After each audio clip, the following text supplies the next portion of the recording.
aan la kala lahayn fariin baan diraynaa wadaniyadeed waxa weeyaan dalkan haddaan anagu dhisan cidna noo dhisimayso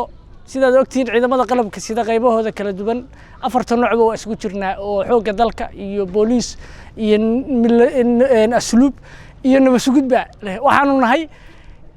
sargaal iyo saddex sargaal xigeen oo isu taagay dalka iyagoo haystay waajib gudashadoodii qaran difaacaya dalkii waajibkii shaqadii loo igmadayna haysta maalmaha ay nasiinada leeyihiin iyo saacadaha ay ma aragtaa fursadda leeyihiin aan nasanay runtii waqti siiya dalka hadday noqoto bilic iyo hadday noqoto qurxin iyo hadday noqoto banayn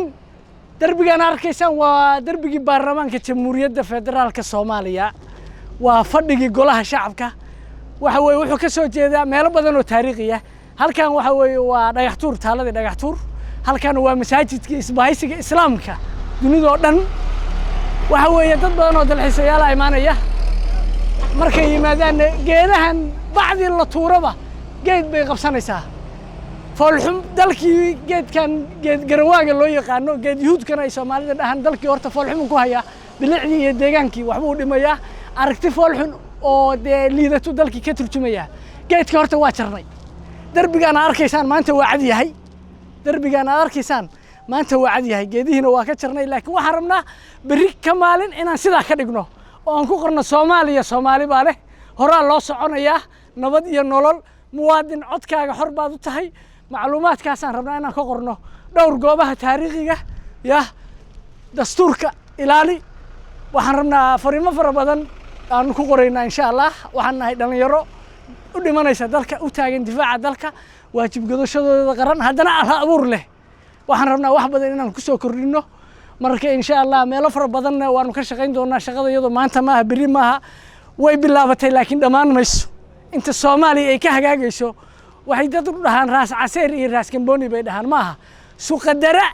iyo ilaa laama calanka jamhuuriyaddu ka baban doono oo shanta Soomaali weyn ay soo imaan doonto oo midnimadii iyo wadajirkii Soomaaliyeed soo noqon doono oo dhabaha horumarka cagta waa saarnay aan dhab ugu sii socon doono dayn mayna dadaalka aan bilownay cid aan wax uga rabnana malaha ilaahay ajar waa uga rabnaa sumcadda madaxda iyo ummadda Soomaaliyeedba waa uga rabnaa laakiin cid aan wax uga baahannahay ma laha dalkan waa u dhimanaynaa waa u dhalanay waa dalkeennii waa u dhaarannay waxaan tuutaha u qabnaa u shaqaynaynaa waa isaga waxaan naga go'an barnaamijyo fara badan baanu soo wadnaa waxaan rabnaa dadka maaragtay populationka danyarta inaan caawino annagoo isugu jirna 4 ciidan kaamamka qaxootiyada barakacayaasha haddii waxa weeyaan nin kastoo ciidanana waxaa laga rabaa dalkiisa inuu developmentigii horumarka ka socdo oo ka qayb qaato hadday tahay dadka liita oo bukaanka inuu daryeelo oo gargaarkeeda uu ka qayb qaato oo waxa weeye human rights-ga xuquuqda aadanaha nafaraysa inaan shacabka u gargaarno inaan difaacno wax badan baanu soo wadnaa insha Allah waxaanu qaban doonaa haddii ilaahaymo Axmed Gurey waa tagi doonaa taalada daljirka sidoo kale inaan rinjiyeynaa rabnaa oo aan rinjiga ka bedelno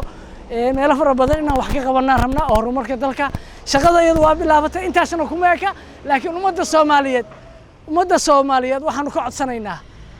qof walba inuu nala shaqeeyo oo nagu taageero horumarka isxilqaanka waxa weeye qof walba waxaan ka rabnaa wada taala qofkii ka qaaday dalka iyo qarannimada Soomaaliya waxba u qabta madaxda shaqeynaysa in la taageero la support gareeyo loo duceeyo lala shaqeeyo kii anaga waxna la qaban karin aan awoodin inuu ood jiido ama rinji yar darbi nala mariyo waxaan ka codsanaynaa inuu noo soo duceeyo ummadda Soomaaliya waxaan leeyahay isku tashato horaa loo soconaya madaxda jamhuuriyadda federaalka Soomaaliya qaybaheeda kala duwan waxaan leeyahay dhabiyo horumarka waad haysaan Allah idin guuleeyo wabillahi tawfiiq